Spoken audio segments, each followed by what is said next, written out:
Good afternoon, everyone. Good morning, and perhaps even good evening. It is wonderful to see you on such an amazing occasion on the official Daz channel. Mr. Brian is here. Mr. Nate is here. So many of you who I've already seen this morning are here. Mr. Dillage, X201, Camilla is here. Kemi is here. This is really nice. Julia is also here.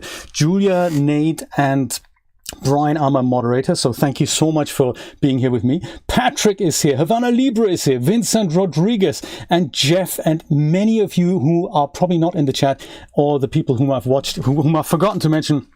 I do apologize for that. I hope you're having fun none the same. Today it's all about animations, and animations are tricky in Daz Studio. I'm not going to lie to you. They are difficult, and it's partly because they're a bit of a difficult topic, but also because we have fairly limited animation tools inside Daz Studio.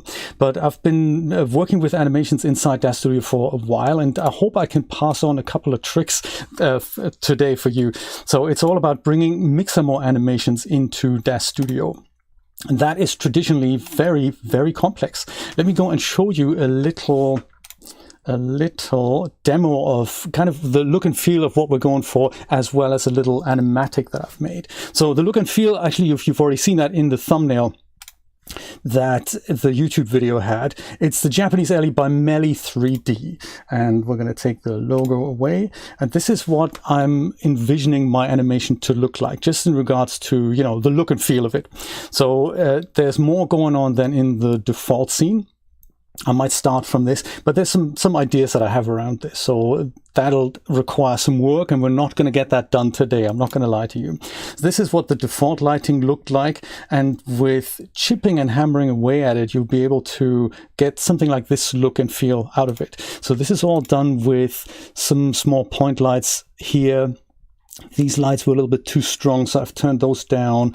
They were burning out a little bit. I've added some additional lighting into it from the top here, and I'm thinking maybe we can go and animate the color of this with Alvin Bemar's amazing Abass system, the animated shader system. So those are the kind of finishing out touches, fleshing out touches we're not going to talk about today, but my plan is to make this animation that we're going to start today part of the holding loop for forthcoming Daz streams. And that means I'm going to have to chip away at it in my own time or on my Twitch channel. I'll see how I do that. So in regards to moving and getting this animated, here's a little preview of something that I've rendered out in Filament yesterday evening. And this is something I'm thinking we can add, or we can put together, like just, you know, flesh it out and stuff. So these are all animations from Mixamo, and the timing isn't quite great on this guy, so I want to go and change these things around a little bit. But I'd like 4 or 5 people to be in my scene. And the camera, I'm envisioning for that not to be a static pan. I'd like for that to go, you know, from the left to the right and just kind of move around a little bit, also move out of the way of people. And then we're going to end up on something like a Japanese flyer on the wall here that says, you know, something in Japanese. I don't actually speak Japanese, but, you know, ending somewhat on the Daz logo so that it kind of integrates into the holding loop. So that is kind of the plan. And we're going to have hunks, Kemi, don't you worry about it.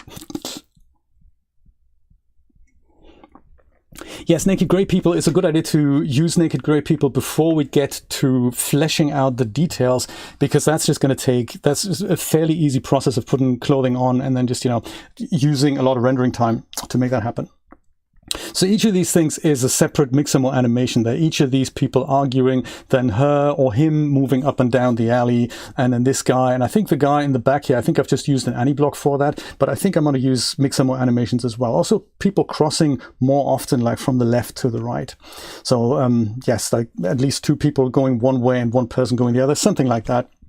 But it'll take a lot of time to put this together. So let me go and show you the basic principle of how we get Mixamo animations into Daz Studio so that they actually more or less work. And it is something I've written an article about so that I don't forget. I'm going to go and post that into the chat right now. It's an article that has a link in it to somebody called the 3D Strobist on DeviantArt, and that link is at the very bottom. So I'm going to go and post both of these when the time comes. So here's my article. Come on then. This is my article going into the chat right now. And this kind of shows you in written format the principle that I'm using. So essentially, we need to go and we can't upload Genesis 8 into Mixamo directly. We have to use Genesis 2 for that to work, because that rigging is compatible with how Mixamo kind of feels about it. And in order for that to work properly, we're going to have to go and turn Genesis 2 into an A pose, just like 8 is, and then do some joint rotation so that that's going to work properly. And I will go and show you this step by step, starting now. Actually, almost starting now, because I would also like for us all to enjoy a little bit of background music. That is another thing I've envisioned for forthcoming streams. Have a little bit of background music, something like this. If it's too loud, let me know. If it's too quiet, let me know. And let's go ahead and start inside Daz Studio with the Smart Content tab. So I'm going to go and bring in my Genesis 8 gray character first. I might use the male. Female works just as well. Genesis 8 male. 8 will work just as well as 8.1. I want to stick with 8 for now, just so that we get that that whole posing bits and pieces working. You can't hear the music, Nate. It's so quiet. I don't want it to distract from anything and everything. I can make it a bit louder. If you still can't hear it, don't worry about it. Maybe it's just me that I can hear it.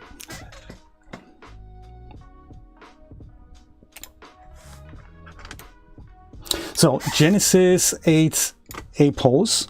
Now we're going to go and bring in Genesis 2 in their T pose. So you're going to need the Genesis 2 starter essentials for this to work. You can just go and download them. There's a base male and a base female in here. I'm going to match the Genesis 8 male guy up with the Genesis 2 male guy.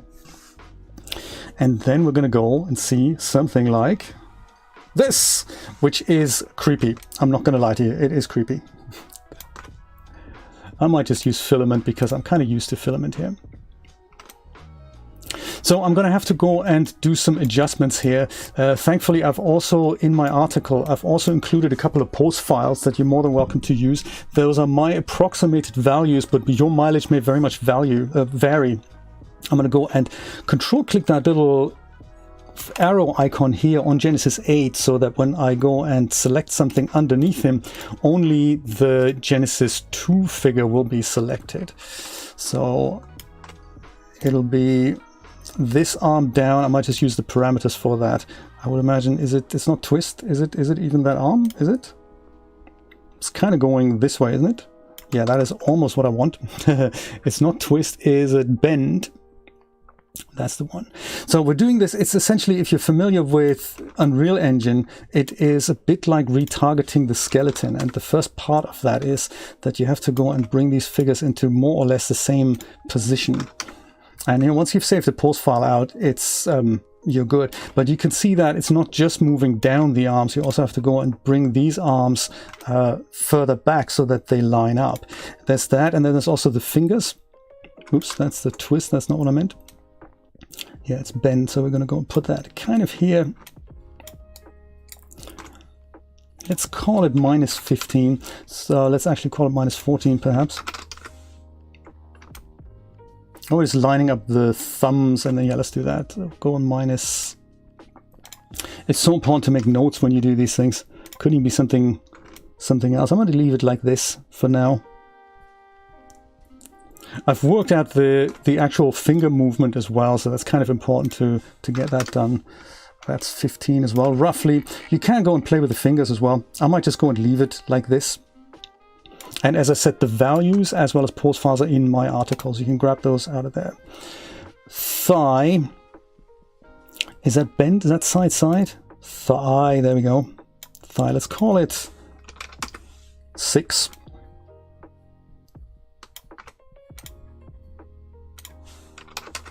Oops. And the negative/positive on the other side. So there's that, but there's also a little bit of it either going back. Yeah, maybe like with at least one.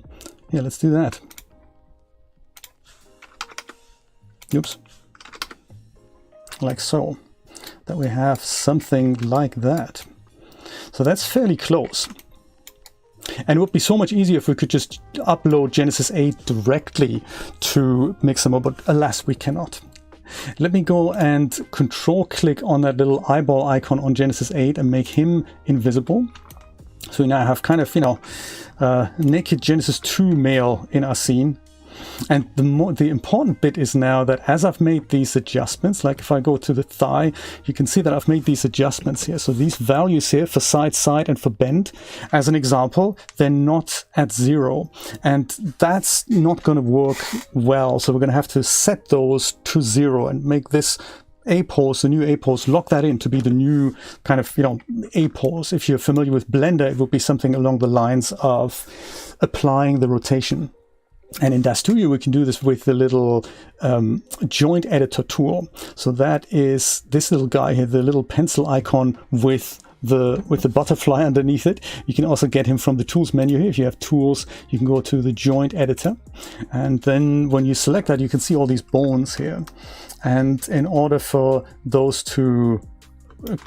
values to be set to 0, you can right click here on the figure and head over to Edit, Big Joint Rotations.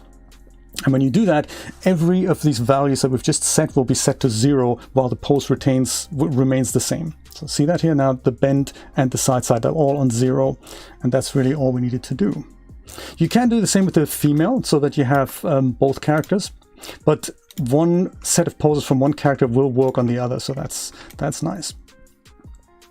So this is the A pose, and I'm going to actually go and make myself a folder on the desktop into which we can save all these things so that we keep it separate as a library. So we'll call that Japanese Alley. Ideally it'd be somewhere other than the desktop, but I might go move that later. So let me go and map that in my content library here. Just an empty folder, so I can go and save all these things, that they don't get lost and that they're all in one place. So I might go and create a folder inside here, and I'll call it G2 files. It's almost like the X files, but it's, you know, the G2 files. So I'll go and save this guy as a subscene, just so that in case something goes wrong, I can bring him back. G2M, I'll call him A pose.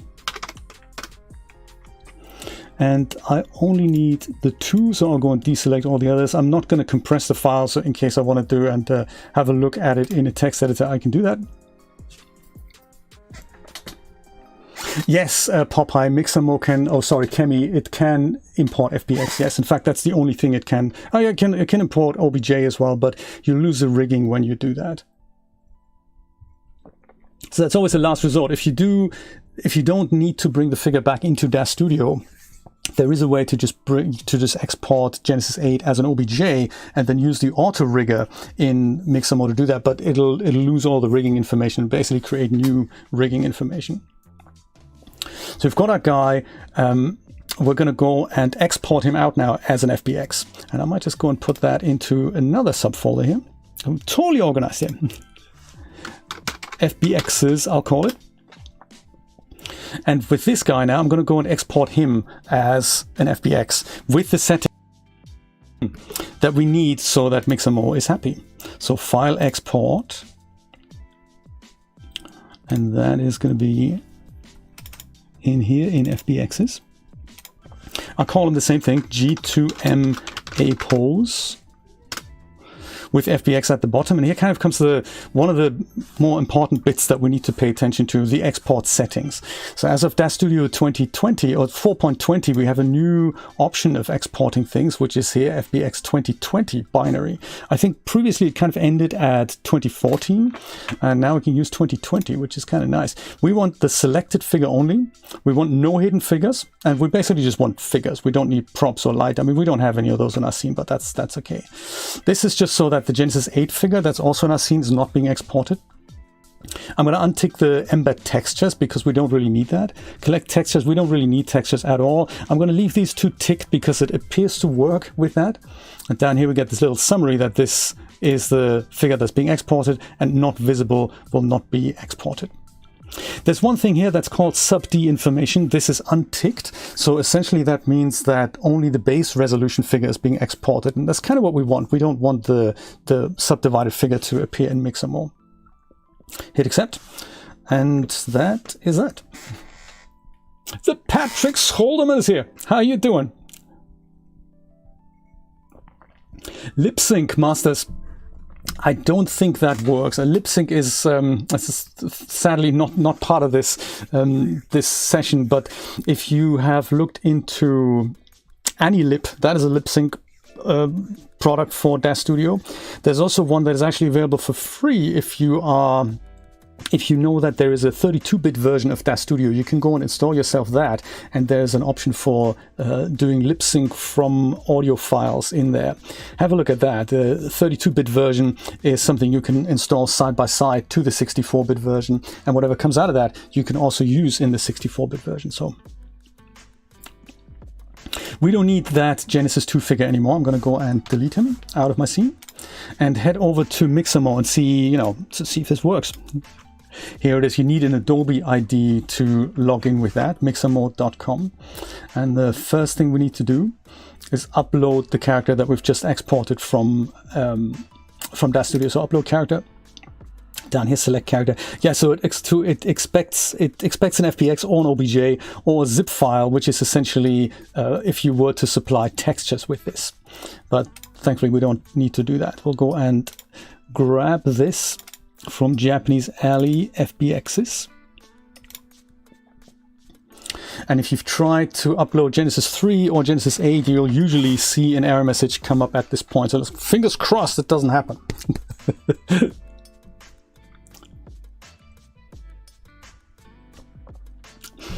Esther, welcome. Glad to see we have a Facebook viewer. Ooh. Anyone on Facebook, anyone on Twitch, hello. Good to see you. And of course, anyone on YouTube who's joining us a little later, all good. This is the figure. So the auto rigger, the Mixamo's happy. You can see the fingers are kind of, usually a dead giveaway. Also, if something hasn't happened, you just wouldn't see this picture. So we're all good here. Hit next. And now we have our Genesis figure here. That's kind of nice. So I'm thinking there was these animations. You can literally just click on any of these animations, and then that will happen here. You'll see it being played back on your Genesis figure, and you can use anything that you want. The problem is usually when you just try to string these things together. So walking is going to be a tricky one already, but we're going to make it happen. These things that are in place, they're usually very good to use. He's getting shot at, I guess. Reaction, I guess he's being shot, the poor guy. She's being taunted here. Pointing at the clock. So you can literally use any of these thousands of animations that they have here. Like a bit of kickboxing here. Hiya! And as I said, if you have, so the red figures here, those represent females, and the blue ones males. These are custom characters. You can even go to Mixamo and have a look at characters. You can use any of these and export them as well. Use them in your projects. That is possible. You can even use them inside Daz Studio if you don't mind not using a Genesis figure. But Genesis is kind of what we're here for. So I'm going to use something.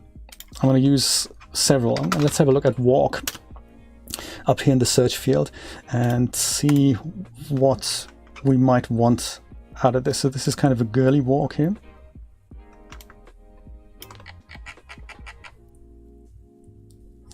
This is a bit of a faster walk. I think I'm interested in that, like a hurrying female walking through the back there. So with walking, that's kind of that's more like an advanced thing. We're going to start with an in-place animation, but we're going to deal with walking later. So make note of this this option here that says in place. If you select that, then the forward motion is being taken out. And so I find it more convenient to add that forward motion inside Daz Studio manually and string several of these blocks together. So that's usually how I do it. But we're gonna leave walking for a later point. Maybe we're gonna deal with the two guys yelling there. That was a good idea. So I think that was not walking. I think that was talking. So if I search for talk,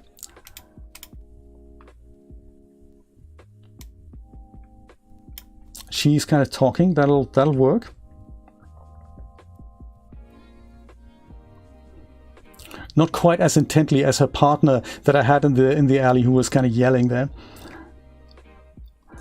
300 frames is kind of cool. We can do that. She's the woman who was talking on her mobile phone.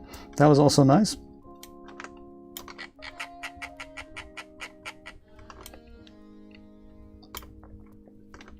So I'm definitely going to have that. I might just go and download this for now, just so that you know, if you do have something like an animation that doesn't quite fit your character, there's a thing here that you can use that is the character arm space. If you're not familiar with Mixamo, you can increase or decrease that. So if you have something of motion that continuously, where the hands basically go dig into his hip, now if I go and decrease that, you'll see the effect that I mean. And that's often not what we want, like this. If you ever see this, maybe your character's a bit rotund, and the moment he bends down again, you see that the hands are kind of going into his hip. So like fuller characters, this doesn't look good. So you can go and mess with the character arm space. You can make that a bit bigger. If you have, you know, more rotund characters like George or whatever, then that's probably going to look better.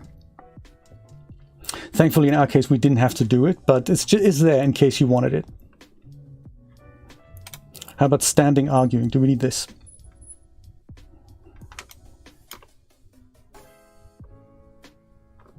Doesn't look all that argumentative. Maybe this here. This is a good starter animation. Let's use that.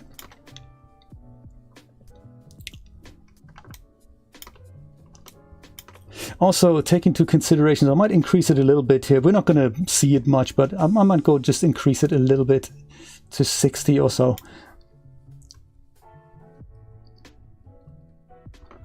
Yeah, that'll work well.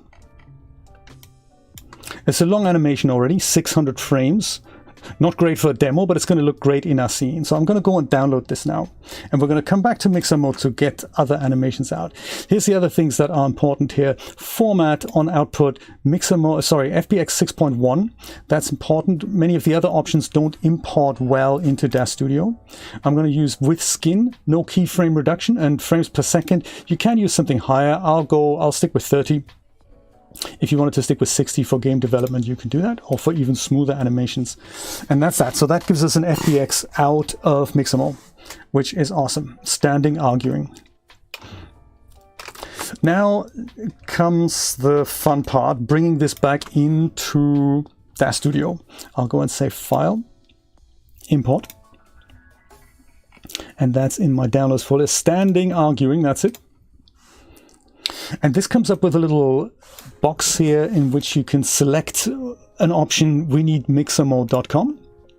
Hit accept.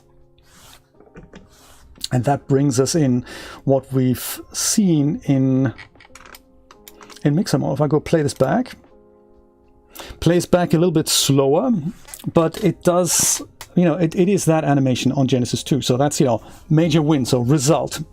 We're getting there. We're getting there.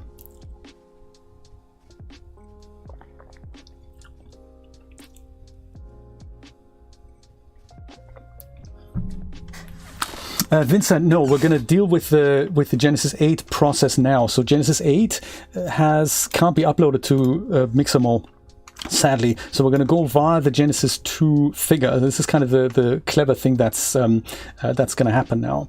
So I'm going to go and save his animation here from the Genesis 2 figure as a pose file, essentially as an animated pose file. And that can happen here. So I can go and make myself a new folder. Create subfolder here. I'm going to call that one animations. How's that? And in it, I'm going to go and save this as a post preset, essentially. So either with the plus button here and head over to post preset, or you can also use file, save as post preset. The difference, just in case you're not familiar with this here is an arbitrary file path that Daz Studio has used last, whereas this one here, the plus icon, will save it directly in this library folder here. So just in case you are, you know, you don't want your files to end up in 12 different places across 5 different hard drives. If you want to keep it in one place, then go with the plus icon here. I'm going to call this one here G2 standing arguing, just so that I remember that. And then this dialog pops up that asks, hey, do you want to save the current frame only, or would you like to save the whole animated range, so the whole 624 frames? And I'm going to do that. So I'm going to say accept, and this is going to save me an animated pose file. Here it is. I'll still need the Genesis 2 figure in the scene, so I'm going to leave it here and hit Control eyeball icon so that that, you know, gets invisibilized, and I'll bring back my Genesis 8 figure. Same thing, Control eyeball icon to bring the whole thing back. I'll say Control eyeball icon because that also means eyelashes and tear ducts and all that will be made invisible and will be brought back later on. So now put your playhead on the first frame of the animation and load in the Genesis 2 pose file that we've just saved out. So double click that with the Genesis 8 figure selected, and it'll now apply that pose onto Genesis 8, which is kind of cool. Yes, only mods can post links because we had issues with spam bots coming in and basically ruining the show. So if we now go and play this back, just the Genesis 8 figure, we'll see that it's kind of working, but it's also a little bit off. So you see that some of the hand motions, they're not really working well. And, you know, that finger, that really doesn't look very healthy. It's almost there, but it's not quite there. It's especially obvious if I go and put my Genesis 2 figure back. You can see where these two figures move apart. So especially here, so the legs aren't that much of a problem, but I can see that the arms are really not in the right position, and even though it's probably usable, it's not working very well. So something is wrong there. He's moving his arms not the same way as the Genesis 2 counterpart does, even though some of it is working.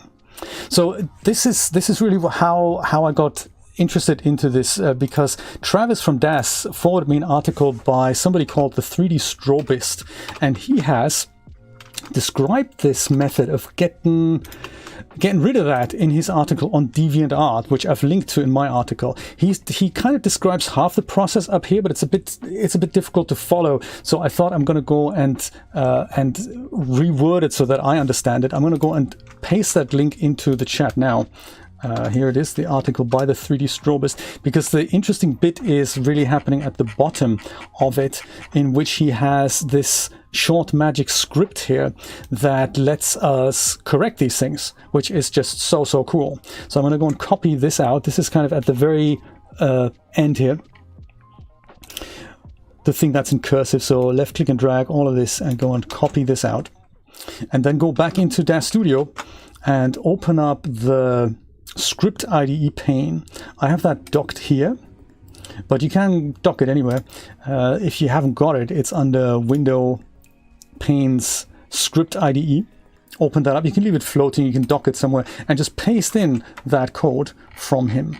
So with both the Genesis 2 and the 8 figure in the scene, they just need to be both. The Genesis 2 is the imported FBX from Mixamo. The Genesis 8 is the one with the applied pose file from Genesis 2. With both these things in the scene, you hit that big execute button, and then hopefully in a moment, this could take 10-20 seconds, it'll now go and basically correct all the joint issues that we've had there between Genesis 2 and Genesis 8. There we go. It comes up with a little status message here that it has happened in 11 seconds. So that's kind of good. So now, if we go and compare these two animations, they're much closer than they were. So they're still not 100% where they should be, but we don't have finger issues anymore. We don't have arm issues anymore. And these animations are now more or less usable with Genesis 8. And that is kind of cool. So let me go and make my Genesis 2 figure invisible again. And you can see it's not 100%, but it's good enough, I think, to use for free animations on a free Genesis figure. That's not really that bad. So I'm envisioning this person and then another person yelling in a slightly different way opposite one another, and in that scene kind of talking to one another. So we'll bring in several other animations in the same way.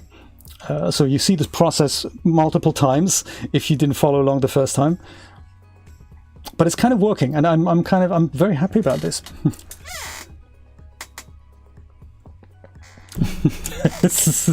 Portfolio says this is wild. It totally is. And Mr. Chris is here. How you doing, buddy?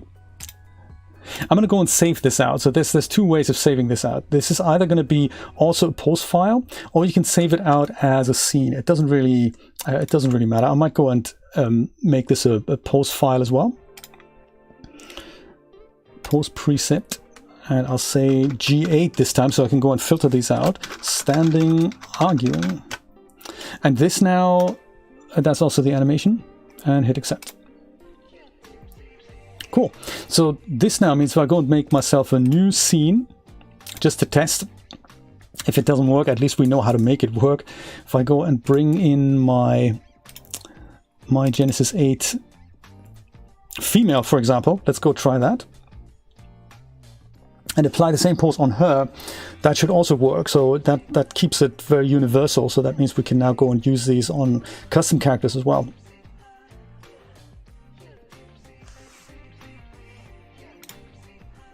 Standing arguing, double click. It'll tell you, hey, the current animation has only got 30 frames on it, so would you like me to extend this? And you say, yep, that's cool, I'm good with that. Go for it. As we get to have more figures in our scene, the computer might slow down there quite a lot, so we can go and use the decimator. We can switch things to low resolution so that we have a bit more breathing room there. There we go. So now we have the same animation on a Genesis 8 female, which is nice. And so it works the same way on Genesis 8.1. You can apply those as well, so all good. That's quite cool. It's a good start, isn't it, Vincent? And I'll show you more of how to string some of these things together with the walking animations. For now, let's go ahead and grab some more. So our character is already uploaded into Mixamo. All we need to do is pick a few more animations. So I think there was one that was yelling here. This is kind of this standing arguing. We have that, but let's go and use the yelling one for the other person. So we have one that's arguing and the other person's, is yelling. Sometimes when Mixamo doesn't show you a preview here, you just have to refresh the web browser because there's like so many moving GIFs there. There's quite a lot here. Did we say it was talking? I think it was talking. Yeah, talk is already there. So I search for talk, and then there's something yelling. There we go. Let's go yelling. This interface here for keyboard shortcut navigation, Alt left click in the viewport, we'll do that. And then mouse wheel will zoom in and out. I'm just going to have a look at the hands digging into the hips here. Just in case we were to put skirts and stuff on it, that would need deforce or whatnot. I might just go and increase this a little bit. Character arm space, I might go and set this to 60. Oop, not 6,000, don't do that.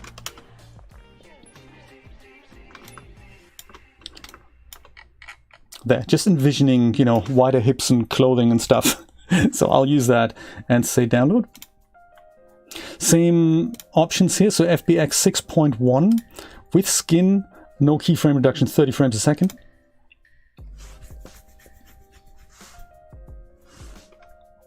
That is that.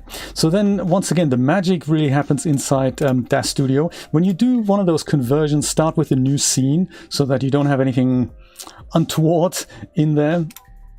I'll go and load in my Genesis 8 male dev load here. Kemi, what's a Discord? It's a time sink, people call it. That's what Discord is. I'm going to import him. I'm going to go and make him unselectable. I'm going to make him invisible. I'm going to go and import that second yelling FBX from my downloads folder here. I'll pick Mixamo at the top here. I'll check if everything's looking handsome. It is. That's good. I'm going to go and select my Genesis 2 male, and I'm going to go and save this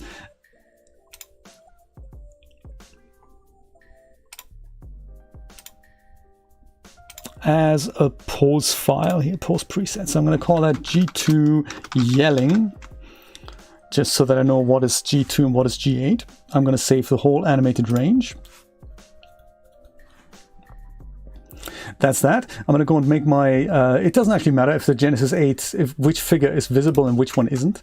So I'll just make sure both of these figures are selected, or sorry, the Genesis 8 figure is selected. I'm going to go and apply the yelling animation onto the Genesis 8 figure. Very important to have the playhead on the first frame. If that was somewhere else, if that was like here at frame 60, then the animation that I'm applying there now will basically be adding itself from frame 60 onwards. And I don't want that. They need to be in sync for now. So I'll double click that and have that applied on Genesis 8, which is wonky right now, which is okay. We'll go and head back to our script IDE pane here, in which I already have. I still have that that script. You can put it anywhere. You can put it at the top here if you wanted to read the script. I'm not familiar with scripting, sadly, so it means very little to me. All I can make out is that we're finding both figures, and then we're going to go and do something to them. But, you know, you'd have to ask a scripter like, you know, the good old Totti or somebody like 3D Universe what is happening there. But with both figures in the scene, it doesn't matter if they're visible or not. You just go and execute that. Pour yourself a cup of coffee. And then hopefully see an animation that works. Sorry, Kemi, you can pay for Discord if you want to. You don't have to. If you do, you get additional features like, you know, badges, and you get better call quality if you wanted to do that. But Discord is completely free, so you don't have to pay to have a Discord account. Genesis 8 yelling, I like it. There we go. And the cool thing about this is that it's a looping animation, so we can just put that into our scene and just, you know, let it loop, or make sure it happens at the point in the scene where we need it. And 300 to 300 frames, that's ample. That's quite nice. Let's go save this out as well with that figure selected, plus icon, and say post preset, and I'll call this G8 yelling. There we go. Animated range. Awesome. So let's say those are kind of the yelling animations. I want to grab the phone on the phone animation as well, and then we'll deal with the walking animation and how we can make that happen in our scene. So this is still on the talking. I think there's a man on the cell phone, and there's also the woman on a cell phone. Talking phone pacing. There's this. See if that's a good animation.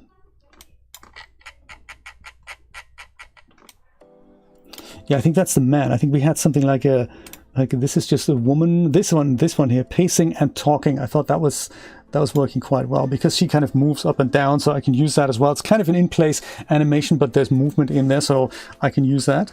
And it's also looping, so that's also cool.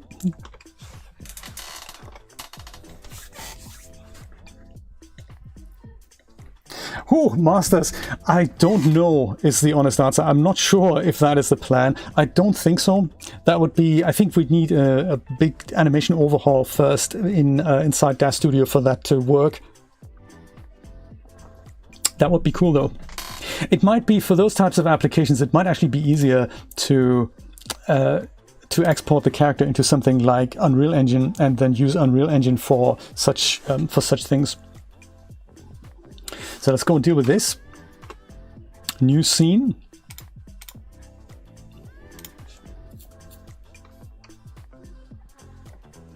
And once again, Genesis 8 male. Just stick with the same character here. Wilton, how's it going? Very good. Congrats, Wilton. You've made the right choice. It comes with both pleasures as well as frustrations. Don't make a mistake. I think the 3D market, 3D is just a very, very complex subject matter as such. Don't let that deter you. You're going to have so much fun. I'm glad you chose Daz Studio. It was the one application, I got to say, that I understood when I looked into 3D like 15, 16 years ago. And it was, some apps were prohibitive in getting started, like Blender, for example. It's totally a girly animation, but that's okay. We're okay with that. Girly animation on a guy, that's cool. We're gonna replace it with a woman later. That's cool. Yeah, so Blender was prohibitively complex for me to get started. And other applications were prohibitively expensive for me to get started. So I really started in Daz Studio because G2 phone talking, post preset, there we go. Because that's the only one that I could afford and understand at the same time, you know? So one of those things. I'm going to go and apply this phone talking animation on my Genesis 8 character. The more keyframes you have, the longer it'll take. Don't let that deter you. It's off quite clearly, but there comes the 3D Strobist script. Thank you so much for providing that for free, buddy. I really appreciate that. This could take like 20 seconds or so to process now, but it's gonna be okay. It is so wonderful when the community find solutions to things that can't be done. I find that quite impressive.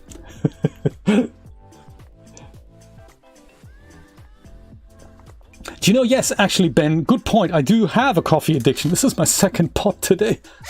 Don't judge me by the amount of coffee I drink. It keeps me sane. There we go. She's now going to be talking on the phone. And she's going to walk up and down the alley.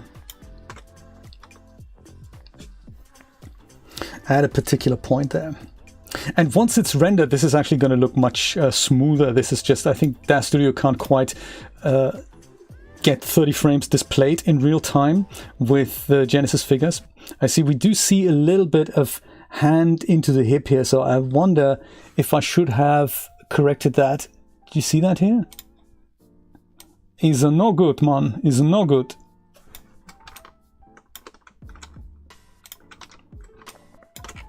Yeah, this here, hand-arm space, that would have been great had we just overridden that. What do you think? It'll also mean it'll override it on the other part. We could do that, or we can be clever and just cut out of the animation before this happens. So I have a feeling we might not actually get to see this because there's so much else going on in the animation. I have a feeling we might be out of it already by that point. So if the camera's kind of zooming in here and she's doing this and she's kind of turning around and she's going like that and talking, we might be okay and just cutting out before this issue actually happens. I might do it that way, that we just, we'll probably have passed her by that point. But technically, yeah, this is one of those things where you would just go and increase the hand-arm space. You could also say, well, ideally, if we had better animation tools in Daz Studio, you could say add a certain rotation to, say, the shoulder joint and just pull this out for every keyframe in the sequence for the next 50 frames. But we don't have such tools, so one of those things. I might just go and leave it like this for now and then talk about walking animations briefly. I'll just go and save this. Just make a mental note of that we could probably have done this a little bit better, but it's okay. Post preset. And we'll say G8 phone talking. Also fix hand on hip. That would be nice. Portfolio, that would be nice. That would be nice. I mean, it's a matter of having a script really and telling the script what to do. So if you knew scripting, you could say from here to there, add a rotation of X to all these keyframes on that joint rotation. That is possible. I have to speak to Steve from 3D Universe about this. Maybe he can make it. We've been chatting recently. Maybe I will have him as a guest on the show in the future. That would be really nice. Learn more about animations from one of the masters of animation in Daz Studio. If you don't know what Steve does with 3D animation inside Daz Studio, it is quite impressive. I'm hoping he can tell us himself. Let's go and search for something like a walk. And there's a lot of walks in here.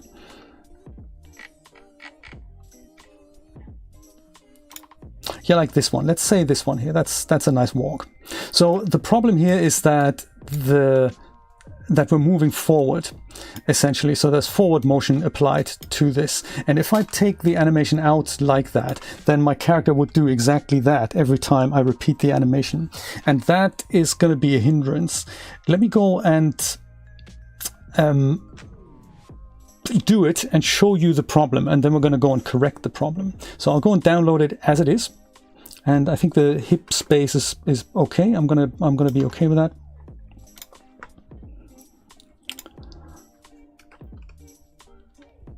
And I'd say we're going to call this kind of fast walking here. So let's go and take our guy out again, or our girl. Next time we're going to use the girl, I promise. Here he is.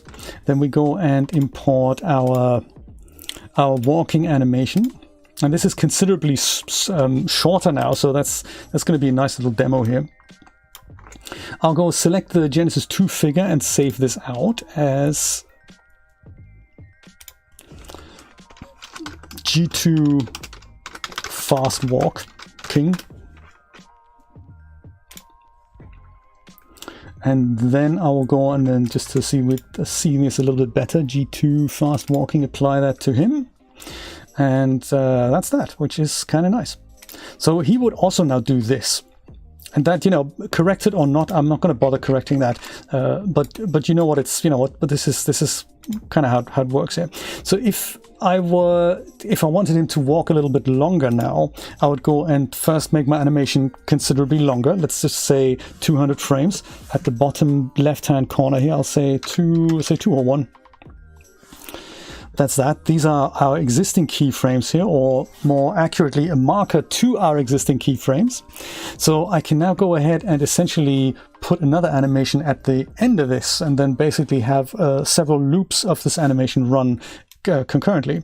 So to find the last keyframe here, I can go and move my playhead to kind of, you know, further back, and then I can use this little icon here that is skip to previous keyframe, and then it'll just kind of search until it finds the previous keyframe in the timeline, and then, you know, boom, there it is. So if I go now and apply this fast walking animation again, you'll notice that it'll start adding the keyframes into this thing here. So it's not going to start from frame 0, it's just going to add them over here. So you can do that. Or you can go and copy the keyframes and paste them in that spot. But of course, the problem is that he's now gonna, this is not gonna look the way we expected, because he's just gonna walk that little bit forward, and that's really not what we want.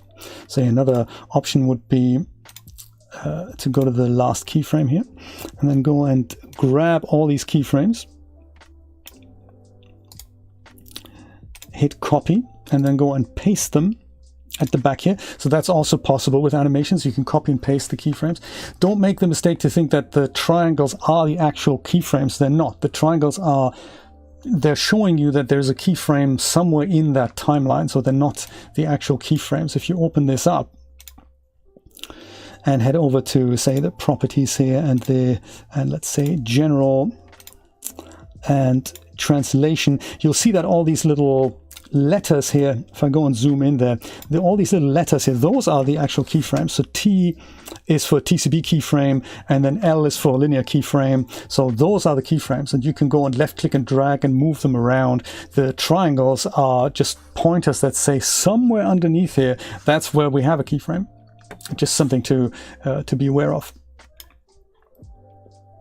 But back to our problem at hand, this is not really the kind of forward walk that we had in mind. We were thinking maybe you're gonna travel some distance here, like move out of the frame and all that. So this is not how it works. I can either go and remove the keyframes that contain the forward motion, so that is something I could do, or more easily I could just go and grab. So this is like in our case, this here is the Z translate. So if I go and drill down into my man here, Z translate is that. This whole row here, I can go and grab these and go and remove these keyframes here. I can go and do that. So marquee select them all, right click on them and go and say delete selected keys. So now if I go and have him walk forward, then he walks in one space and in one plot here, and that's more what I want. That's more what I want. So I can now go ahead and put him into a group or a null, and then move the null forward the way I need to move him. And the other benefit of that is that I can now go and I'm not interfering with the animation that's already on the character. I'll basically go and have something independent from this guy who's now going to just, you know, walk in place. So let's say I'm going to go and shorten the animation here a little bit, just so that we that I can demonstrate this. In fact, no, let's go completely from the beginning and not actually use this at all. Let's go and export this animation again from Mixamo, same animation, but we're going to hit the in place option here, so that Mixamo removes the forward motion from this for us. That's even easier, so we don't have to deal with keyframes in Daz Studio at all. We can just go and use this in place box ticked. Download that. Same thing, FBX 6.1, 30 frames a second with skin, no keyframe reduction.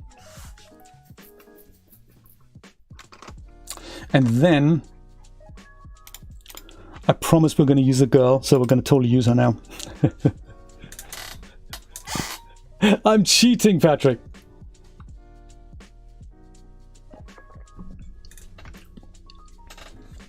It also makes it easy for me later. If I wanted her to walk through my alley 2 or 3 times, I can literally go and have her walk through, then quickly go and have her dive underneath the scene, make her pop up here again and have her walk through again. Or I can turn her around and just, you know, have her walk up and down. So all these things are possible.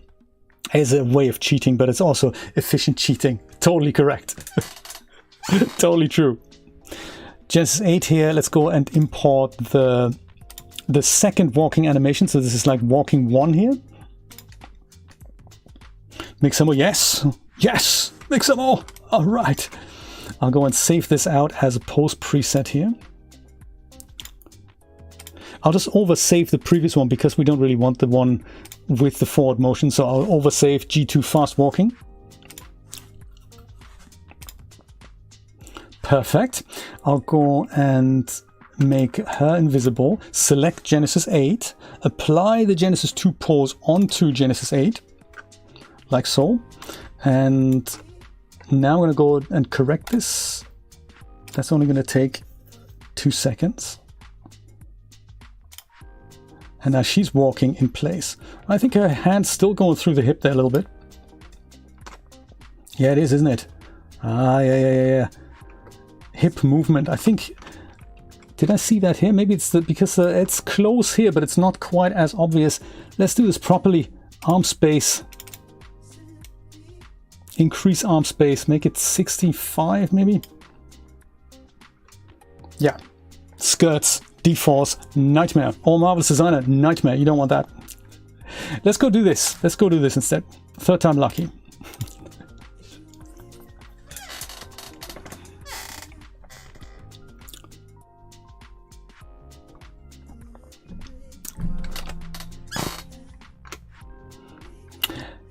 Patrick, I think so, yes. Animate Lite is kind of a light version of Animate, wasn't it? That's the one that doesn't... You can play Ani-blocks, but you can't create them.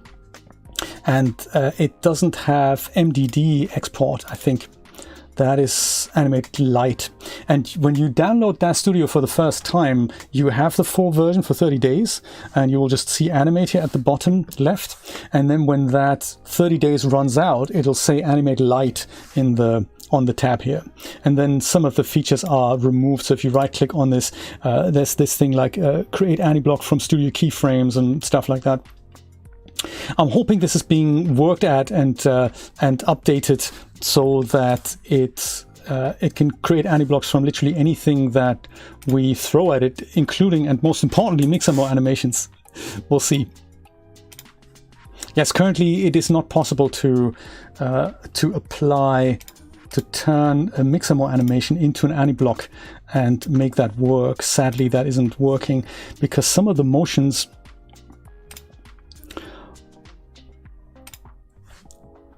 fast walking, pitching, because some of the motions apply movement to the root node as well as the hip, and Animate isn't made for that. Animate doesn't do that.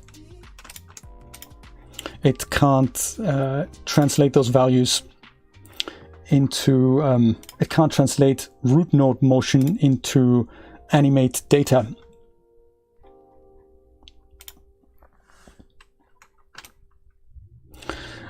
Cool.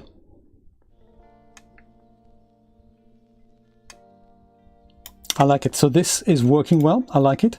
Now I'll go and save this as my Genesis 8 corrected data. Post preset, let's say G8 fast walking. The whole animation, yes. Okay, goody. So that's the Mixamo part done. So now, with an hour to go, I say let's go and crack on and see if we can put these things together inside a Daz scene and essentially assemble those so that they kind of work inside our Japanese alley scene. And I'll show you how I work that way, and also how we can put these things together essentially. I think let's do that. I think that's a good idea. Do you have any questions about Mixamo at this point? I'm more than happy to answer anything you can throw at me.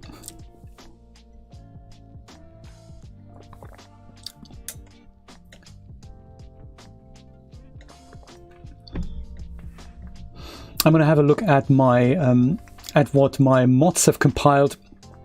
There's a big list that they compile while we have a look at her walking. Oh, that's one other thing that I'm going to just quickly show you while we're in this scene, how we can make her traverse a distance. So I'll go and just quickly cover that. Vincent, smooth camera movement. We're going to totally talk about that when we do the scene. So I'm going to pan the camera through the Japanese alley there. So I'll show that.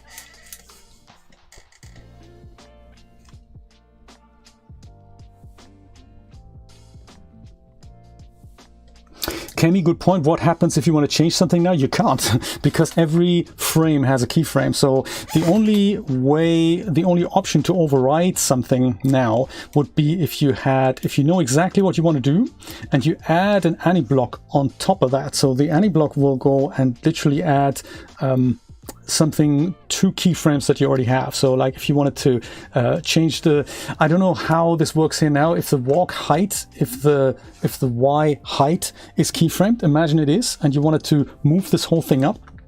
It's kind of something that you can do by either adding an object outside it and applying the change to that. So that's kind of a global positional change that we need sometimes.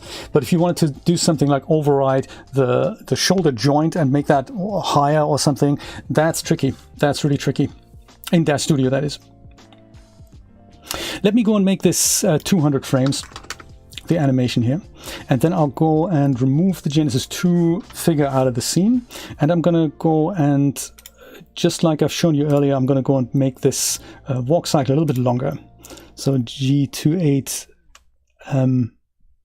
fast walking, I'll just add, well, gotta select the figure first and then apply a pose, and let's say we do this 3 times. Or you use the way that I've shown you earlier, that you just copy the keyframes here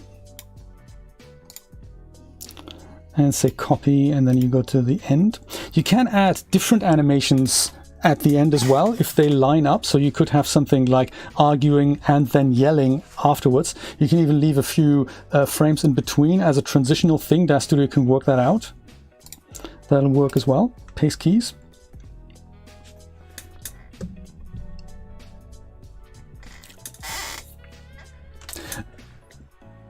You could. Yes, Patrick, you could do that. Oh, the graph editor, Dillage is so right. The graph editor, that's another one of those features. If you haven't heard of the graph editor, let's have a quick look at it. It's a little scary, but yes, the graph editor, if this is your timeline, you've got this little thing at the bottom here, almost non-noticeable. If you open that, you have the graph editor here. That's that thing here. And that used to be an independent plugin called Keymate. And currently you don't see anything here because you need to go and you need to be on a track that has keyframes. So remember when I said the triangles are not keyframes? That is totally true.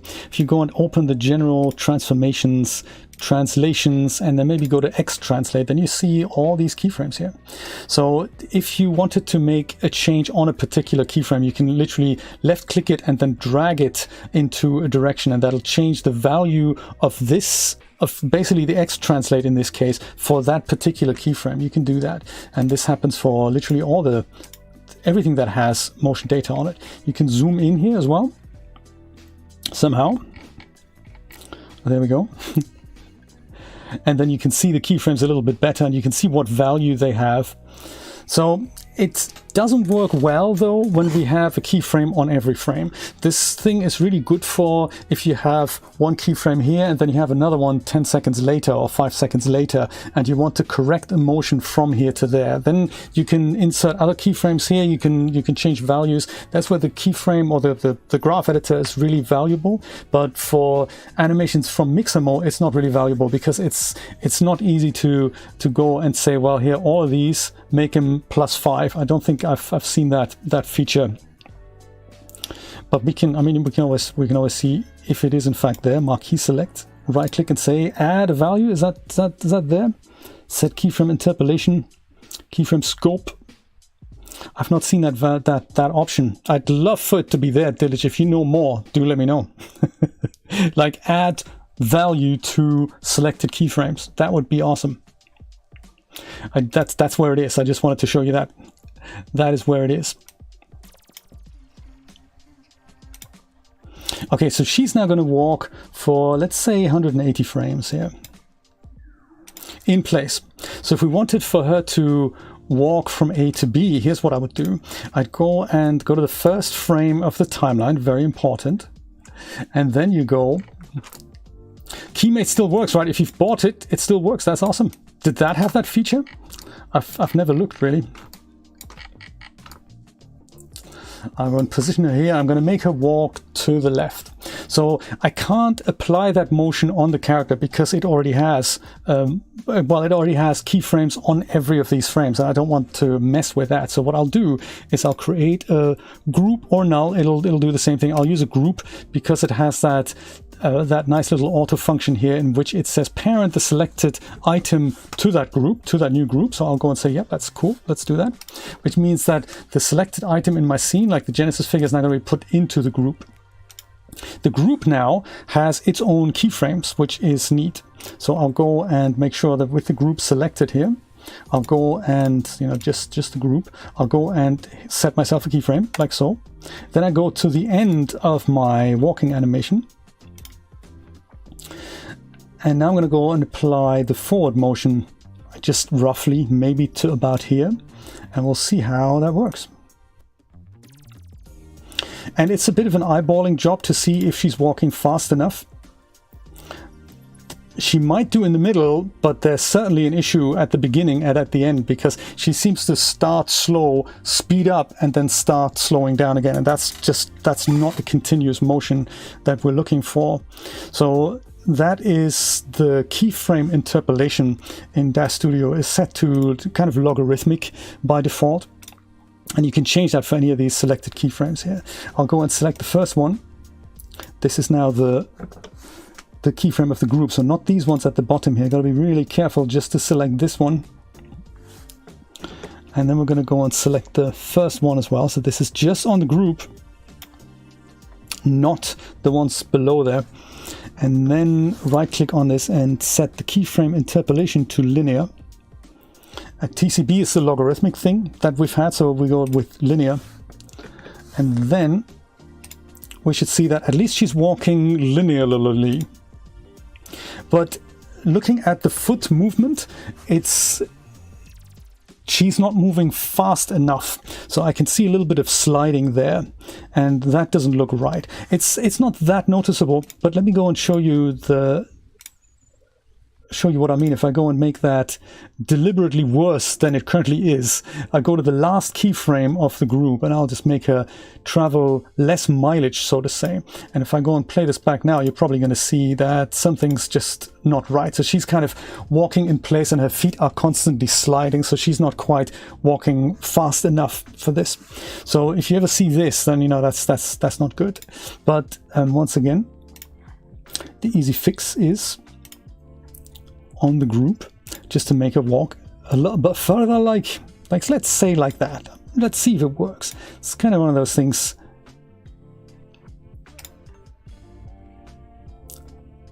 It's not 100% accurate, but it's certainly believable. If somebody goes and walks through an alley, I think she's still not quite fast enough. I think she needs to traverse more distance. I'm thinking, just based on experience.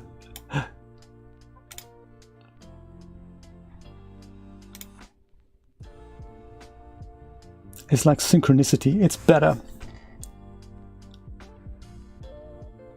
Still not 100%, but it's working enough for having a background character walk through a scene. So maybe a little further. Come on.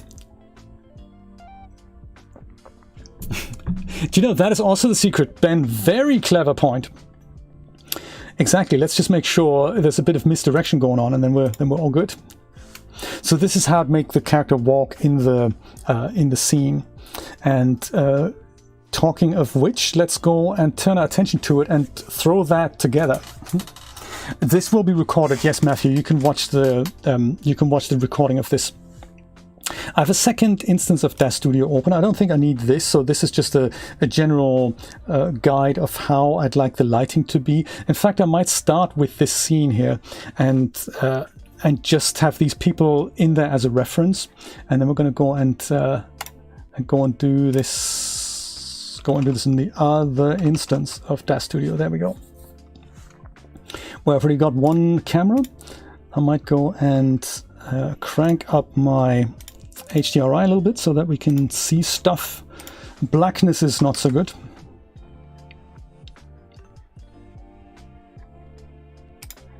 Also, the scene takes quite a while to load, so there is that. We don't see anything. That's a bit of a shame, isn't it? And let's start with that, shall we? What, we see nothing? Oh, come on. Seriously. Okay, texture shaded it. Oh, we're in texture shaded. Sorry. Thought we were in filament. I thought we were in filament. I see, that's kind of more what I had expected. Okay, there. This is the Japanese alley into which we can go and place our people, and I'll go and show you around. It doesn't look fantastic still, so it's probably the HDRI's strength still. It's kind of a night scene, but we're going to render later an iRay. This is just so that I have some preview lights here. So the whole alley. I have one group of lights here. Those are the colorful ones that I've set here. I might just leave those in place for now. The whole alley looks like this. And it has these walls at the front and the back. So I might go and remove those for now, just so that I can peer into it with the camera a little better. And since it is a really narrow scene, I might go and not actually use this as the real geometry. I might go and set myself up some proxy objects that let me see where my real objects need to go later. So I like doing that so that I can just go and switch all the geometry off. And, you know, when we'll go and work with that. So in order to do that, here's what I'd like to do. In my content library, I'll go and see if this is actually mapped. I don't think it is. Let's go map since this is another instance of Daz Studio, I'll go and map that directory that we had earlier, which is on my desktop, Japanese alley. Here it is. All my assets are here, all my animations, G2 files that I forgot to save, one of those things. So here's all my animations. That's quite nice. So I'm gonna, in here, I might make a new folder, or I'll just use the base folder. I might go do that. I'll go and create myself a new primitive that'll be my proxy object. And I'll do that because it then allows me to drag it into place where I need it. It only take a second. So new primitive, and I'll use maybe a cylinder for this. Cylinder, I might make that 1.8 meters high, only so that it kind of matches human height. Is at the very bottom here. It's called cylinder, and I'll name that just, you know, dummy object for now. And also I'm going to go and close the Japanese alley. With the dummy selected, I might go give it a different color because, you know, gray. Who needs gray? Let's use something like, I don't know, pink, so that you stand out. And he's here.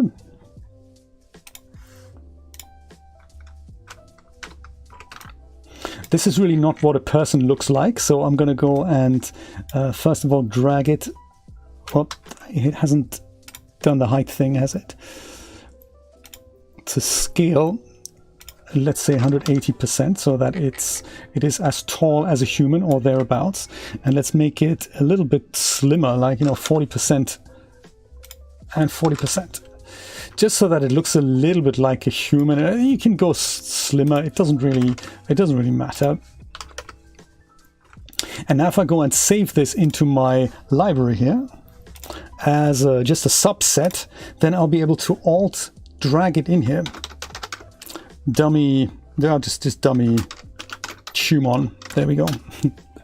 And I want none of this, so you can either go ahead and literally left click and drag on all of these, or you can go use this little menu at the top here. If you have a lot of stuff selected in your scene, you can just go and say check only scene selected, which is seriously handy because then everything is being deselected, only my dummy remains. I hit accept and I see, well, a very busy thumbnail here. So the reason why I did this that convoluted way is if I go and take my dummy out, if I'm thinking I want the arguing couple to be in this corner here, then I can just go and alt left click and drag this guy out. He says alt left click and drag this guy out, and then say one person is here, and that's where my dummy is, and then I can do the same thing, alt left click and drag this here, and then this is where the other person is. So it's easier than creating primitives from scratch because A, they have the same shape that I want, and also it makes it easier for me to place people. So I'm thinking this is a good place for these two guys. Then just looking from the top here, I'm thinking where these two people are, I'd like for my phone lady to walk up and down. I don't want to, like in our preview animation, what I found is that there's a bit too much happening in the beginning. So I'd like for the viewer to see the arguing couple first, relish on that for a few seconds, and then once we're passing them, then I'd like for the other person to come into vision. So once again, alt left click and drag. And I'll say this is where my phone lady is going to be. Somewhere there in the center. So, you know, give or take a few frames. And then we need something else happening at the end. You see maybe the phone lady here. I might name her, so phone lady. I might go move that slightly further back here because we have quite a bit of space here. She could be the main attraction on the back here. And then at the back alley here, we've got the people walking. So alt left click and drag, this is where they're gonna walk. I'm doing this so that I know how they're not supposed to be intersecting with the wall. It's kind of here, and they're gonna walk from here to there and from there to there. So that we should be able to do that in the next 45 minutes. So I'll do something else now, and that is also done with primitives. Because there's a lot of geometry in here, and ideally I'd like to switch that off as I put the animations in there. I'm going to go and create myself a new plane.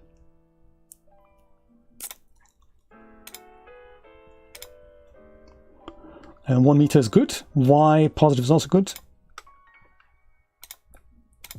I'll call this one Alley. Well, just Alley. Alley is good.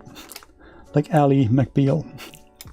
And this is now going to just be the strip. It's almost like, think of it like a nav mesh in Unreal Engine, if you're familiar with that concept, just so that I know where my people need to walk. So I'll go and scale this along that axis.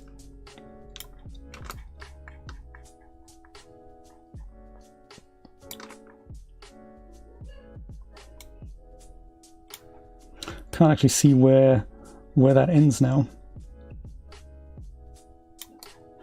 Guess we'll worry about that in a minute, huh? I just want to make sure it marries up with this thing at the back. It's not actually that big a deal. Yeah, that's a bit too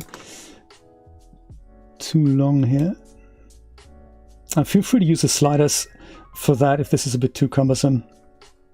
That's my alley. And I'm also thinking maybe it's a little bit wider than that, maybe like this. And because I'm into colors, I'll give it a color as well. Let's say this is my blue is my nav mesh here. And I'll go and have another one that that shows me the alley here. So essentially the same thing. Let me go and duplicate that. And I'll call this one back alley. And that, of course, needs to be, well, first of all, moved over here some. And then this needs to be rotated like 90 degrees. Pretty accurately, I say.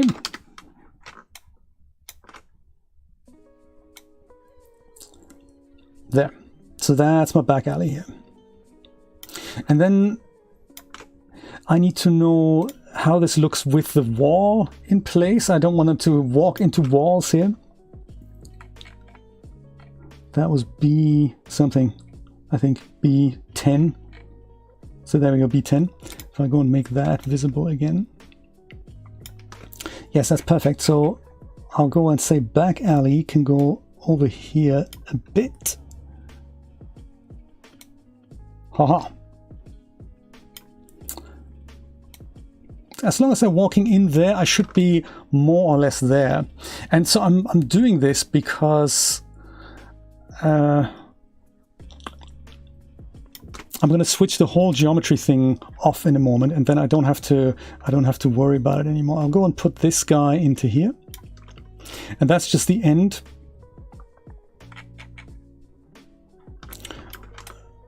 Just marking the ends of where these guys need to start and stop walking. So I've got these reference points here. Alrighty, cool. So now as I go and walk around the scene, I don't have to worry about encountering stuff like this anymore, because that is a bit annoying. So I'll go and control click the eyeball icon here on the Japanese alley, and then I'm left with only this, which isn't a lot, but it's going to be great because now I can go and take these people out and just put gray characters in and make them walk the way I want them. And then I'll go and animate the camera. That should also be good.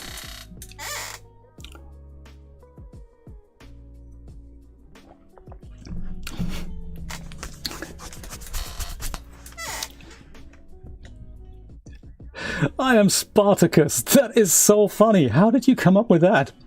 I'm looking forward to rereading the chat later.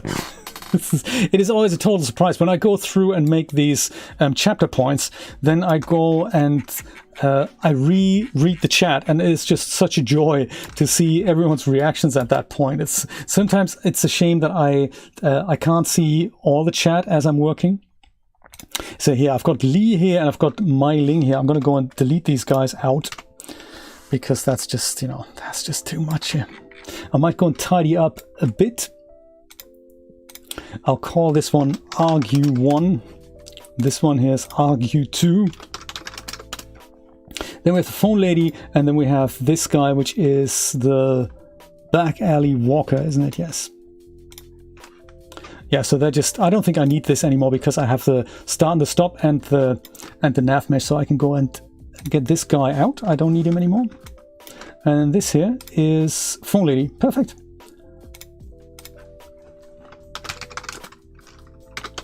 I'll call this alley stop, and this is going to be alley start. Perfect. And just to keep it all neat and organized, I can all go and put these things into their own group now. So create new group.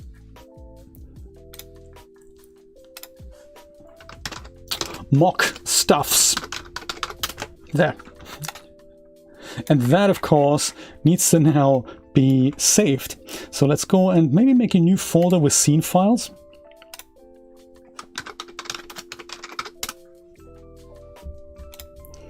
And I'll go and save the whole scene as Japanese alley, or just I'll call it alley v1, alley animation.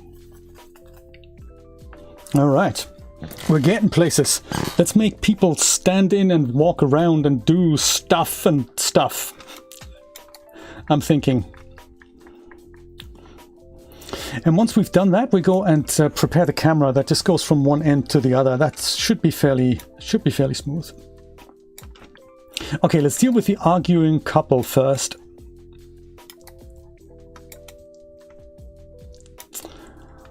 And then based on once the people are all in position, we can go and think about what we want to fine tune on that.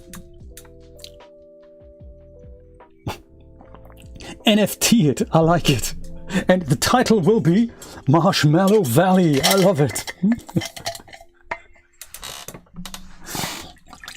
Yes, Camilla is on my Discord server, which is always nice when you hang out. I know you don't often do that. Okay, so are we thinking arguing couple then? Are we thinking a man arguing with a woman? Two women arguing? Two men arguing? You tell me. I'm thinking this lady, definitely a lady, walking up and down on the phone. I think that's good.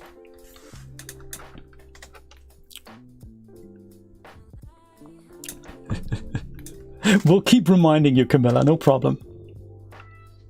I think maybe this is going to be the phone lady, so I'm going to worry about the phone lady. You guys make a decision about, is this going to be a man and a woman arguing, or two women or two men? You let me know. This space here, right, Brian? That's going to be 10,000 ETH. My God, how much money is that? So I'll keep working with the gray character. So I'll go and bring in the Genesis 8 female here. Double click, and this is already kind of a bit of a trick here then, because I'll bring her in, apply the animation, then I put her into a group, and then I move the group into position, and that's essentially the magic to it. So ideally I would go and move her into the correct position now and then apply the animation, but that's not going to work if the animation already has transitional data applied. All that were to happen is she wouldn't start walking from that spot. She would be starting to walk from wherever that might be. So in my case, that's the zero position in the scene, and that's kind of what how I'd like to keep it. So this is G8 phone talking. I'll go and apply that to my girl over here. Oh yeah, good point. There's more frames needed in my animation. This is not currently the animation. We haven't actually talked about the whole timing of it.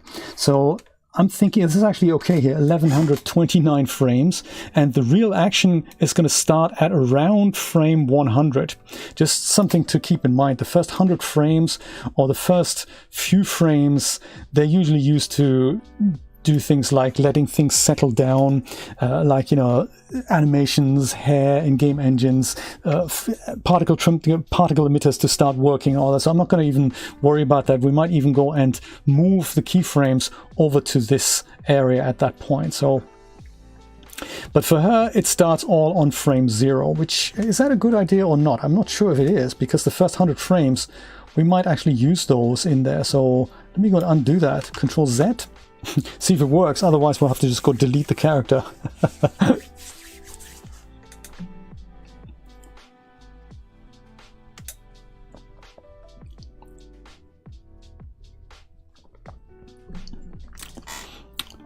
Right, so I'll say my animation is 1200 frames. Hello. Did we, is that a problem? Oh, okay, yeah, oh, it's a big problem, no. Good, great, so 1200 then. If that's okay with you, Daz Studio, just checking. Happy to change it if that's better for you. And I'll put my playhead to not exactly 100, just a little bit before 100 when this character is selected. And I'm doing that so that she doesn't start walking until that point. So if I go and add her animation now, we can extend that even further if that's okay with Daz Studio. Always checking. Currently, there's nothing to save. Currently, I'm okay for everything to go to pots because I've saved the base. So I'll use that. Look, now she's walking from here, but for the first few frames, she's merely transitioning from whatever this keyframe was to here, and now she's going to start walking. So that's sweet, very sweet. This big frame one thing. So on frame 1 or on frame 0 though, I'm going to go and create a new group here, put her inside it, and I'll call this Phone Walker or Phone Lady. How's that? Phone Lady, perfect. Phone Lady already exists. It's okay. Call it Phone Lady 2. That's fine. It's because the dummy object is already called that, so fine. So with this group now on frame 0, I can make a global change on the position of the character. So remember that if I go and do nothing and have her walk, she just is going to walk here. But that's too close to the arguing couple, so I don't really want that. Let me just see where else she's going. She's going over there. Perfect. So we need to go and bring the whole shebang. Oops. Yes, Phone Lady. So select the group, that's really important. I'll go and put the group here. Phone Lady goes here. And then she's going to walk and talk over here. So that's kind of where I want her to do her thing. And if that is not what I want, if I see camera-wise I need something else, then I can just go and move her further back even. This might actually work nicely. So we're gonna be out by this point already. I'm thinking maybe we can have a person kind of sitting at the bar somewhere.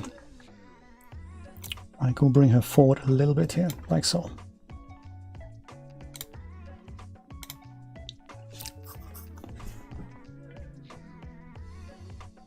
That should be good. Then I'm hoping at that point the camera's kind of overtaken her, and we're hopefully cutting out before we get that that problem with the intersecting hand. But all right, let's put the arguing couple together. They're on a loop, so they're just arguing all the time, which is going to make our life a lot easier. And I will totally do what Mr. Scholderman suggested. I'm going to go and save the scene. Very important. Ali 2.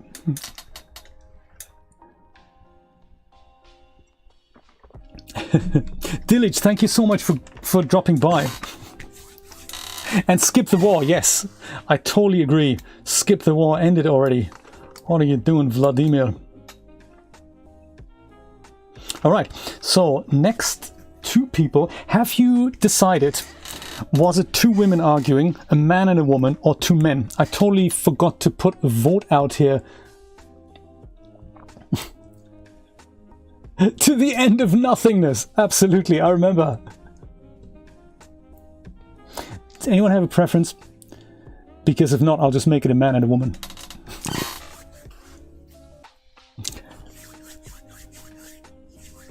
If they're arguing, they're married. Yeah, but that doesn't determine gender. So it could be either way. I will start with 1 woman. We can always take a second woman in. I will start with 1 woman here. The one that was yelling. I liked those. I liked seeing those gestures. So I'm going to put that in place here. If they're arguing, they're married. Unless they're Jay and Julia, we don't tend to argue. Is that weird? We just get on. Okay, on frame 0, very important. I'll go and start here. Loading the figure in.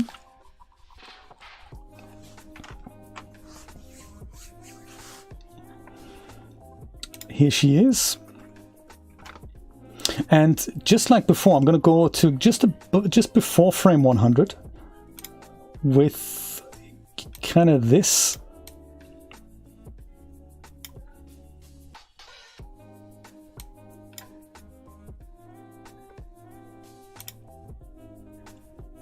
No, you don't want to do that. There we go. That's how we do that. And so at that frame, I'm going to start the animation. So let me go load that yelling animation in on that, which is G8 yelling. Double click. Did she?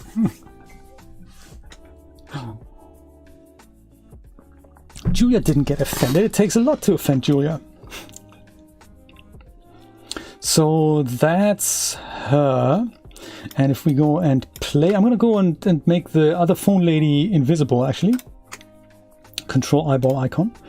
She's arguing here. That's perfect. We would like for that to happen, but of course she's not in the right position. So let's go and move our playhead all the way to the beginning and turn her into a group as well. Create new group.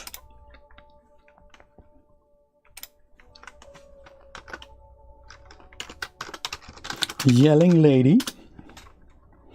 And since I've mapped it out so well earlier, I can just go and move her over to this spot now, the group. And then we don't need the dummy object anymore. And I might not just have her standing there like a perfectly 90 degrees thing. I might go and just have her standing like so, facing the camera a little bit. And this other person then also slightly further over there. So argue 1, we don't need that anymore.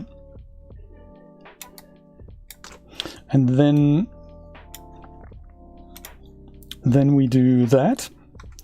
And we can worry about facial expressions later and all that. So that's good. So we don't actually all need all the keyframes. So I'm thinking after one cycle, we're probably done already. So because the camera would have passed at that point already. But if that isn't quite the case, we can go and add additional keyframes later. We just go and copy and paste them inside the figure. Well, we'll see how we go with the camera.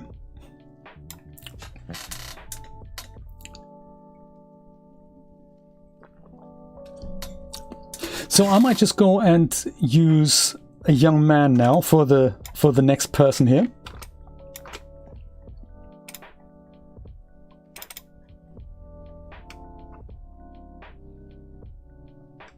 We have half an hour. I'm just always looking at the time. It's okay. There we go. That's him. I'll go to yelling lady. Go to that first keyframe. Go to this guy. And then go and apply the arguing animation. G2 arguing standing. Like so.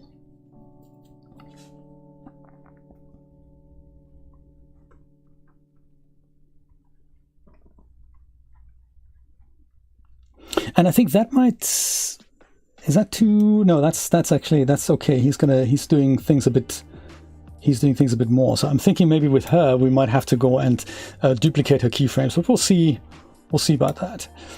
Just create a group here with him on the inside. Arguing guy, there we go.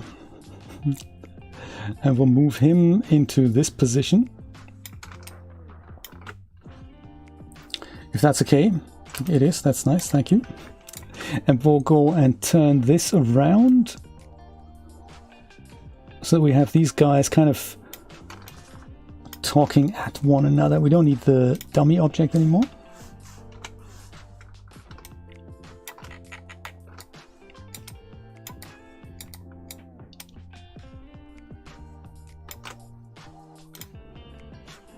And what that's like?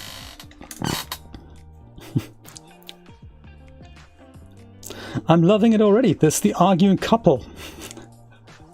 Oh my god, and it's getting really that's just getting weird now. He's causing up quite a stink, that. Oh, you think a geisha arguing with a low-ranked Yakuza because he can't pay for the service.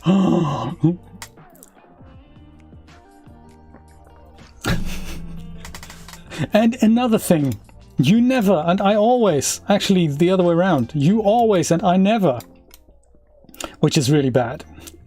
I'll go and save this before we go and put our pedestrian into the background here. So that then together with the phone lady, maybe it's actually time to get the camera animated so that we get a bit of an impression of what this is gonna look like with the timing. So we're past these guys, then we're looking through the alley, then she should come back at that point. So maybe the timing on that person isn't quite correct. We'll work on that as it comes to the camera animation, and then we kind of see this in the alley here. Are we gonna see the piece with the hand and the hip? Hopefully not. And then we're gonna see the two people walking in the alley there. Let's see if we can make it happen. I'll go and switch the geometry back on so that I can set up the camera. I might actually just repurpose this camera here that I have, but without seeing that, without the geometry, it's going to be difficult for me to judge that. Did I save it? No, I didn't, did I?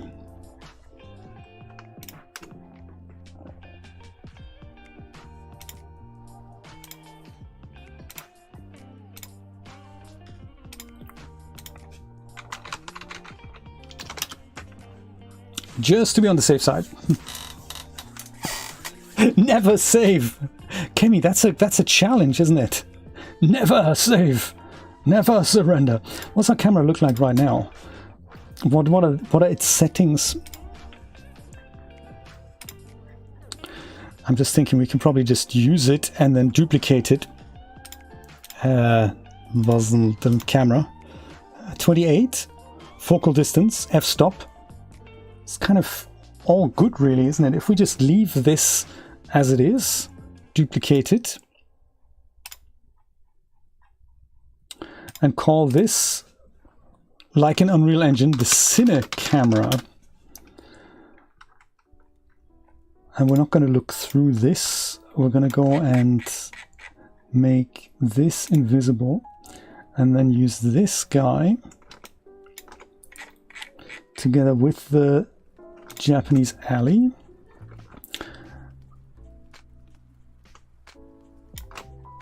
And then this on not local but world bits and pieces. I can go and move this back. Have a look at this in top and bottom viewport here. This being the Cine camera, aspect frame. Oops.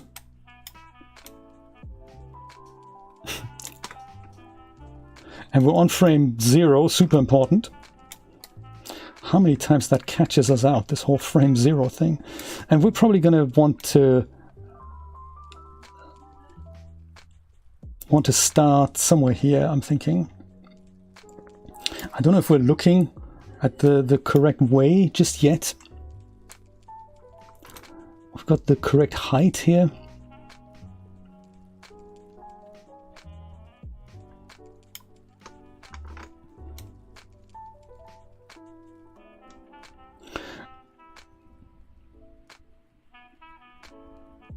It'll do. We can deviate from the path a little bit.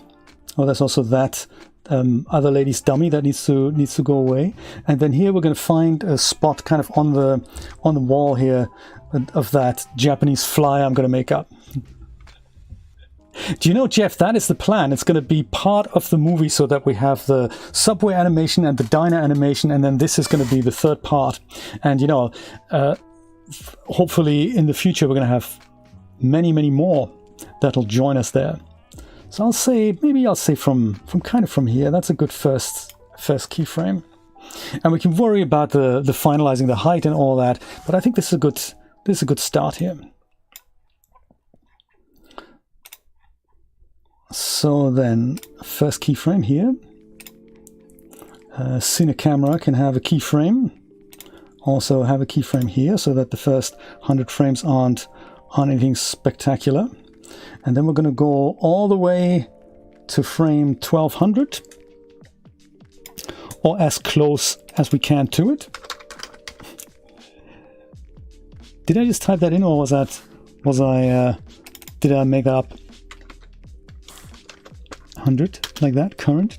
There we go. And here,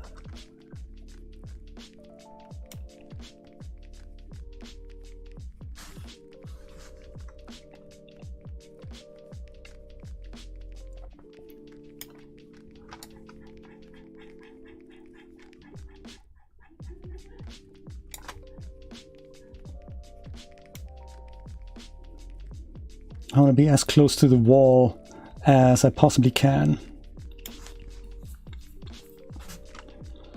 And then, with a bit of luck, if I go and use my playhead, then that happens. And nothing else, which is kind of what I want.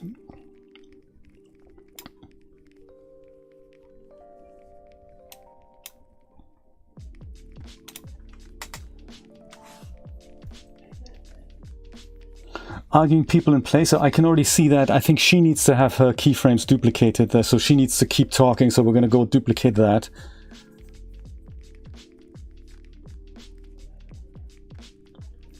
That's that thing with the hip. So let's see if we can move that timing around. Make her, just push her slightly further back. And at that point, I would have liked to have seen two characters crossing here already. And then here we have the Daz logo, on which I can probably make a dummy object, something like that. Just put a cube in for now, just so that we know this is what we're ending up on. I'll leave that for later. Okay, let's go fix the keyframes on arguing lady here. And then also, as we approach the arguing couple, we can go and just turn the camera a little bit towards them so that we see more of them before we turn it back. But those are kind of fine movements. We're going to deal with that later. I can then also go ahead and delete keyframes I no longer need. So if I have like 2000 keyframes in total that are happening while the camera is moving, I can just go and mark them and delete them because I don't really need those. And it'll just make Daz Studio perform a little bit better. But okay, that's working okay. Let's not worry about her. Let's put the crossing people into here. So they're kind of starting realistically after frame, kind of at frame 600, I'd say. We're not doing anything before that. Focus is going to be on her. But then after frame 600, I'd like to see one person walking, and then shortly after another, and then shortly after another. So I'll say it'll be two people, but one person is basically walking again, and then the other person's walking the other way. That is what I'm thinking. Let's try to make that happen after frame 600, and then we can call it a day. See if we can see how far we can get in the next 15 minutes. In fact, are there any questions I can have a look at? How big are the Mixamo export files? Let's have a look, actually, Kemi. That's a good question. They're not massive as such. They're just they are just, depending on the size, they're few. This one's, the walking one is 4 meg, then the pacing and walking up and down is 6 meg, the yelling is also 4.5, standing arguing is 5 megabytes, so it's not anything massive.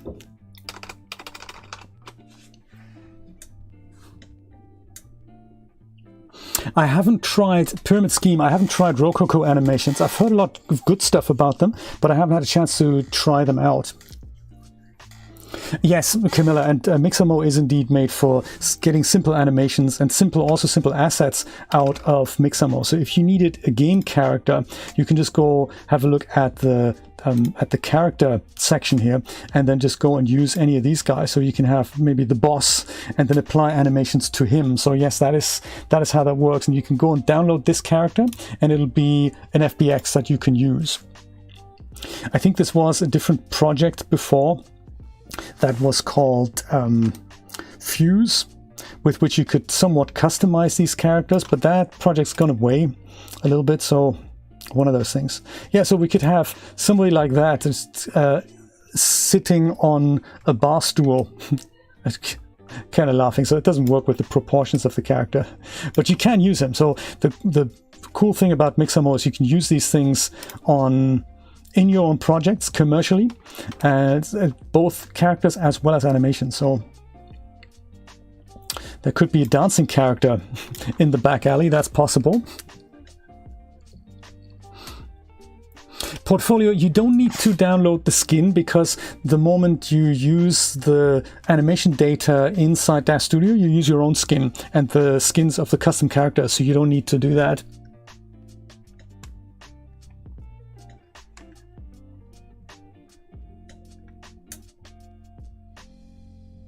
I don't think, Ben DeGoro, if you can, you said I've got a few assets in the form of a BIP file from 3ds Max. I don't think you can import those into Daz Studio. I'm not familiar with a BIP importer there. BVH is available, but I think BIP is not exactly available. And you can, Kemi, animate light is literally the same as animate, but it's not really there to animate, to import animations. You can import animations regardless. I might just go out of it, because it does suck quite a bit of performance here. Mix them all. Okay, so the two characters in the alley, let's make those happen. I'll say the Japanese alley goes away. We have our camera, and we know kind of where we want this. So I'll go back to the single viewport.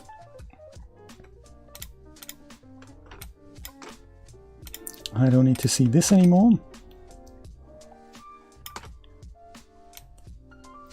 On frame 0, and they're all going to be Genesis 8 characters, which is overkill for a background character, but hey, why not?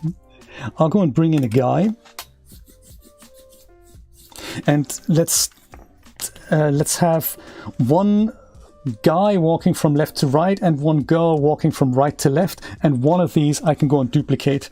So basically make that walking happening twice, so they don't have to walk all that much. I'll go and make the phone lady and the yelling couple go away. We go and worry about this guy here. Do we actually have two different walking animations? I don't think we have, you know. I think we had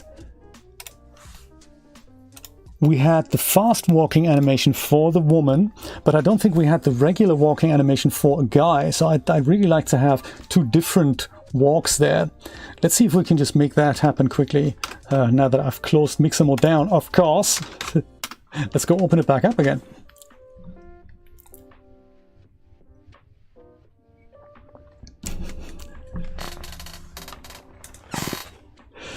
Solitaire, hey, those were the days. Was Solitaire ever on the C64? That's total news to me. I don't recall. I do recall my data set and loading for hours. I remember playing Blue Max. Do you remember that?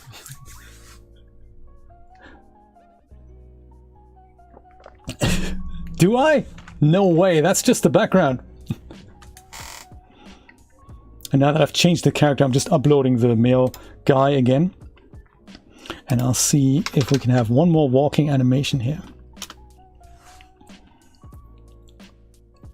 He's sneaking. We could do that. No, I don't really like him. I tried to use him in the beginning. He's kind of more like a strutting kind of guy. That'd be good.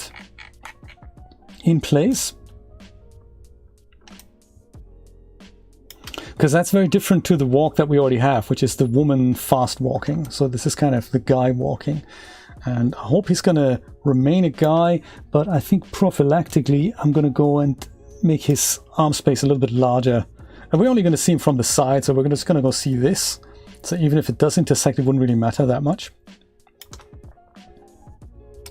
Download.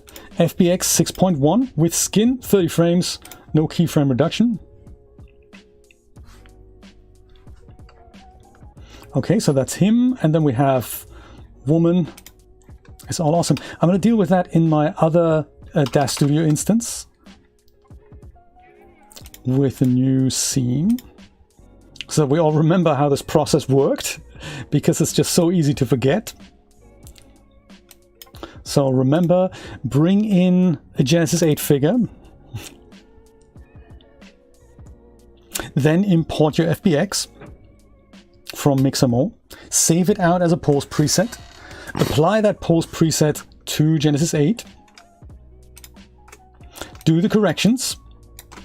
And Bob's your uncle, Betty's your aunt. So this is now walking 3 here, I suppose. Choose Mixamo. Here's this guy walking. Only 31 frames, so that's good. With this guy selected, head over and save as a pose file. So G2 dude walk.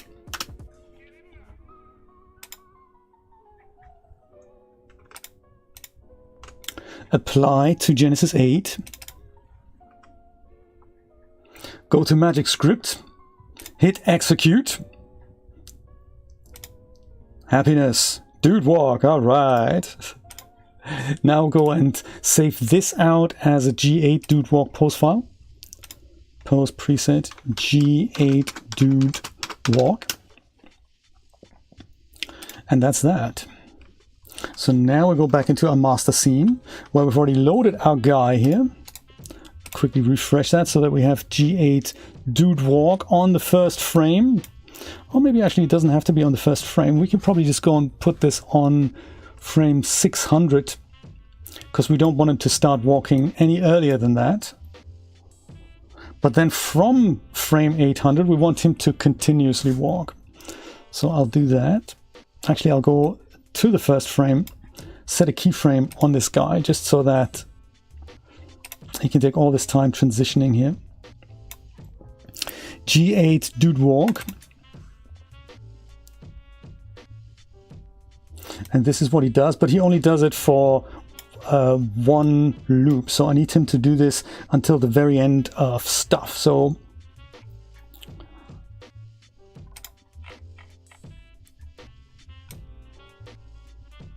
grab his keyframes here. Say copy. And since we're already on, are we on the last keyframe here? We are. I'll just go and paste those in.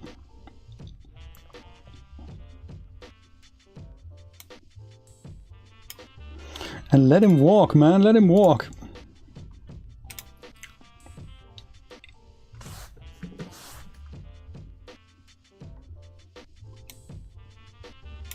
So that I don't miss a keyframe, I always go slightly further over the end and then go previous keyframe button. And then I'll go and say paste that. And so I don't have to do it all that many times. I'll just go and use these, go select all those keyframes now.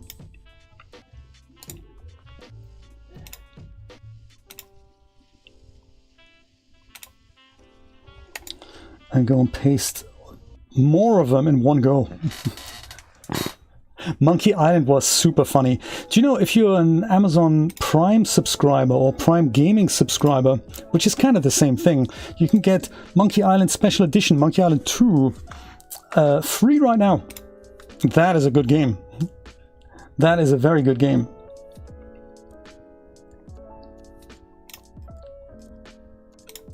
Go over here.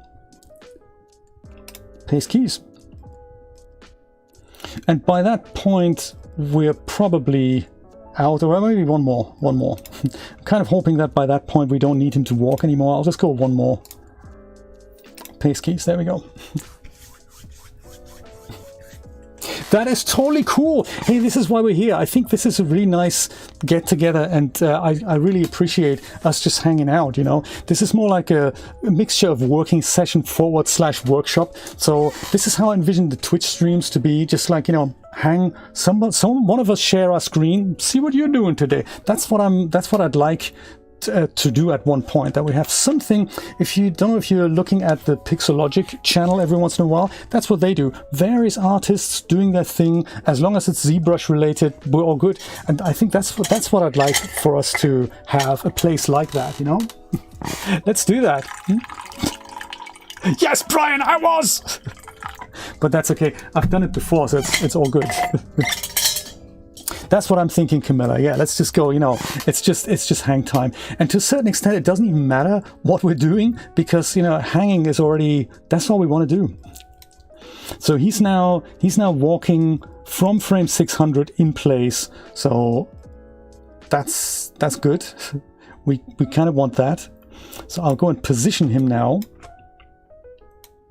in the norm. We need to go and make, we need to call it a day here anyway. I'm just going to go and put him into the right place so that he can, you know, that he can start walking at that point.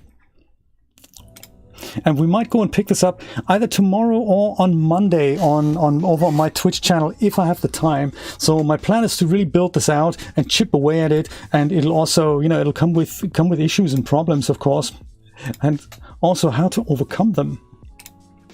I'll call this one Dude Walking. And then on the first frame, I'll go and put him into here.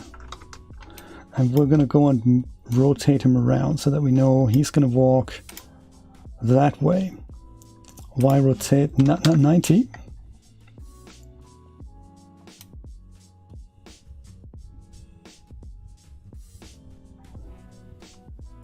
So on here, keyframe, check. Just before 600, keyframe, check. And then we can go and make him walk. I'll go and put this. This can probably mock stuffs here. This one here, the alley start. I'll just disable that. So from here, let's see how we're going if we do that. Kind of hoping that here, maybe frame 800, or maybe even frame 700, you might have walked through the alley already. Let's see if that's enough space from here to there. Can you do that, dude? It's a little fast, but also he's not quite linear, so actually also he needs to walk further over here. He needs to go and walk out of vision. That is,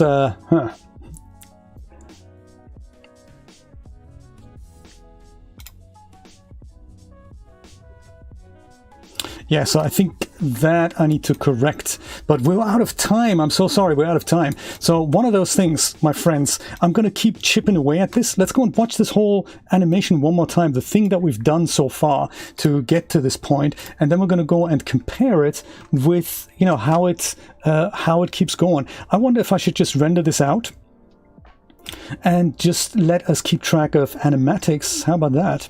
We're going to give us a little bit more room here. And just give us that little preview here. Of course, you know, disregard that and boom, here we go. Ah, haven't switched on the people. Let me go do that. Phone lady, the yelling, arguing people here. There, so kind of from here. Let's have a look at that. Arguing couple is here. There's also the big pillow there, the big pillar. She needs to move, so we need to copy and paste her keyframes just to the end. We can do that. This is working well. We might need to go and move the camera to the left a little bit. There's the first guy walking. Then we're just gonna have to walk him and he stops there. No, you need to get out of the way, dude. You need to keep walking.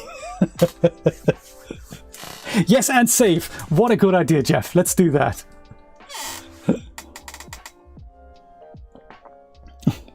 Patrick, totally agree, totally agree. Can you imagine we do the rendering live and I'll just leave it up live frame by frame? I'll see if I can outsource this to something like Infinite Compute or iRendering.net. I'll see what the budgetary constraints are for that. But hey, this is what it looks like already, and we've made it happen. And the back here, yeah, we're gonna work on that starting either tomorrow or on Monday. My friends, thank you so much for being here, and it was a pleasure hanging out. And I totally agree. Let's make this a really cool community hang time thing. So either from tomorrow or from Monday, 5 p.m. ish Eastern Standard Time, if I can fit it in. I'll keep chipping away at this on my Twitch channel, and you know, you're more than welcome to drop by, ask questions, and join and have a good time. My friends, have a wonderful rest of the Saturday. I will see you very soon. Take care. Bye-bye.